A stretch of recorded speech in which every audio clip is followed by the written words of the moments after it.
અમદાવાદ શહેરની ભાગદોડભરી જિંદગીથી થોડે જ દૂર એક એવી જગ્યા છે જ્યાં સમય જાણે થંભી ગયો હોય, જ્યાં ઇતિહાસ, સ્થાપત્ય અને આધ્યાત્મિકતા ત્રણેયનો અદ્ભુત સંગમ થાય છે. હા, આજે આપણે વાત કરવાના છીએ સરખેજ રોઝાની, ગુજરાતના સૌથી શાનદાર અને મહત્વના ઐતિહાસિક સ્મારકોમાંથી એક. આ કોઈ નાની સૂની વાત નથી. વિચારો, 20મી સદીના દુનિયાના સૌથી મોટા આર્કિટેક્ટમાંથી એક લી કોર્બુઝિયર જ્યારે આ જગ્યા જુએ છે ત્યારે એમના મોંમાંથી શું નીકળે છે? અમદાવાદનું એક્રોપોલિસ. પણ આવો કેમ? એક ભારતીય ઇસ્લામિક બાંધકામની તુલના સીધી ગ્રીસના સૌથી મોટા સ્થાપત્યના નમૂના સાથે? આની પાછળનું રહસ્ય શું છે? ચાલો આજે એ જાણવાની કોશિશ કરીએ. આ આખી વાતને બરાબર સમજવા માટે આપણે આને 5 ભાગમાં જોઈશું. સૌથી પહેલાં એક્રોપોલિસ સરખામણીનો મતલબ શું છે એ જાણીશું. પછી એને બનાવનારા એક સંત અને એક સુલતાનની કહાણી. ત્યાર પછી એની જે અનોખી સ્થાપત્ય શૈલી છે એના પર વાત કરીશું. સંકુલમાં જોવા જેવું શું છે એ પણ જોઈશું. અને છેલ્લે એના વારસા અને આજના સમયમાં એની શું સ્થિતિ છે એના પર એક નજર કરીશું.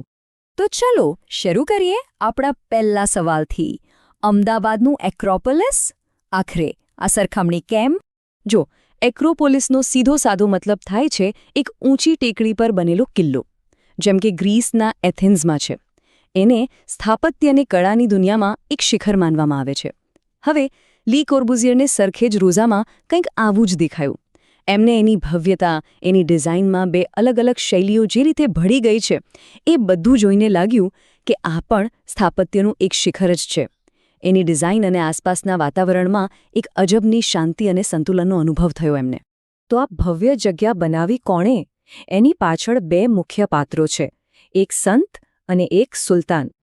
આ આખા સંકુલનો ઇતિહાસ ખરેખર તો 2 મહાન વ્યક્તિઓના સંબંધની ગાથા છે. એક બાજુ છે ખૂબ જ આદરણીય સૂફી સંત શેખ અહમદ ખટ્ટુ ગંજબક્ષ, જે એ સમયના સુલતાનોના આધ્યાત્મિક માર્ગદર્શક હતા. અને બીજી બાજુ છે ગુજરાતના સૌથી તાકાતવર સુલતાનોમાંના એક મહમૂદ બેગડા, જેમણે આ જગ્યાને એની ખરી ભવ્યતા આપી. આની બનવાની કહાણી પણ બહુ રસપ્રદ છે. વાત શરૂ થાય છે છેક 1411માં, જ્યારે સંત શેખ અહમદ ખટ્ટુએ અમદાવાદ શહેર વસાવવામાં મદદ કરી હતી.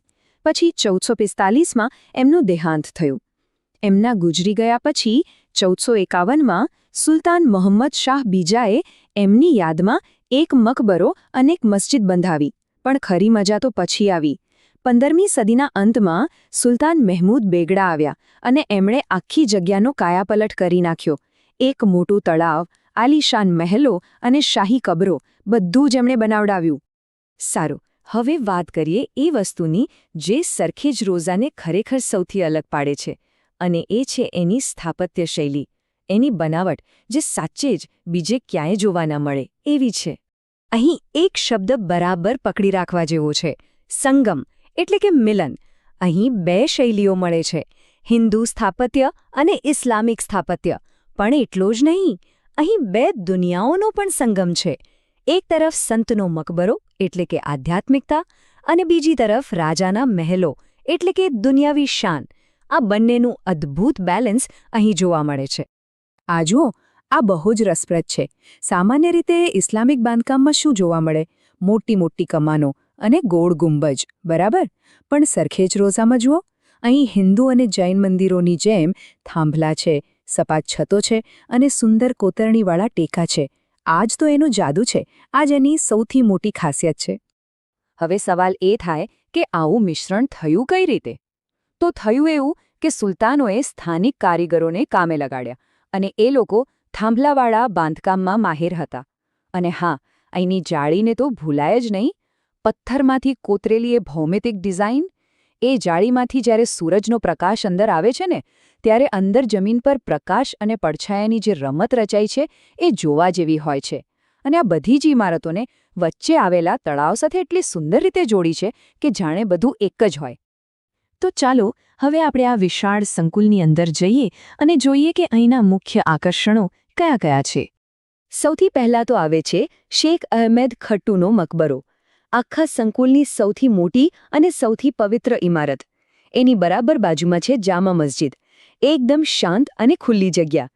પછી નજર જાય છે વચ્ચે આવેલા વિશાળ સરખેજ તળાવ પર અને એના કાંઠે બનેલા શાહી મહેલો પર.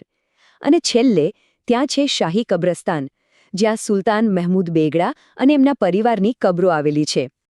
ચાલો હવે આગળ વધીએ અને સમજીએ કે સરખેજ રોઝા આપણને વારસામાં શું આપી ગયું છે અને આજના સમયમાં એનું શું મહત્વ છે.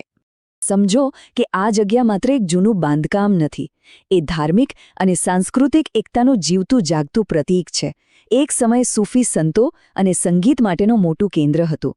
આજના આર્કિટેક્ટ્સ માટે તો આ એક ઓપન યુનિવર્સિટી જેવું છે કે જગ્યાનો અને કુદરતનો શ્રેષ્ઠ ઉપયોગ કઈ રીતે કરવો. અને હા, અમદાવાદને જે યુનેસ્કો વર્લ્ડ હેરિટેજ સિટીનો દરજ્જો મળ્યો છે, એમાં સરખેજ રોઝાનો બહુ મોટો ફાળો છે.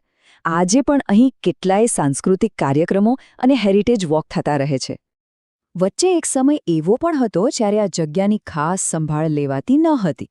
પણ સારી વાત એ છે કે હવે આર્કિયોલોજીકલ સર્વે ઓફ ઇન્ડિયા અને બીજી ઘણી સંસ્થાઓ એના સંરક્ષણ માટે ખૂબ જ સરસ કામ કરી રહી છે અને ધીમે ધીમે આ જગ્યા પોતાનો જૂનો વૈભવ પાછો મેળવી રહી છે. તો સરખેજ રોઝા એ માત્ર ઈંટો અને પથ્થરનું મકાન નથી. એ તો ગુજરાતના ગૌરવશાળી ઇતિહાસનું એક પાનું છે. કલા, ધર્મ અને પ્રકૃતિના સંગમનું સૌથી ઉત્તમ ઉદાહરણ છે. અહીં આવીને મનમાં એક સવાલ ચોક્કસ થાય કે શું પત્થરોમાં પણ કવિતા લખી શકાય? અને કદાચ એનો જવાબ અહીંની જાળીઓમાંથી છડાઈને આવતા તડકામાં અને તળાવના શાંત પાણીમાં જ છુપાયેલો છે.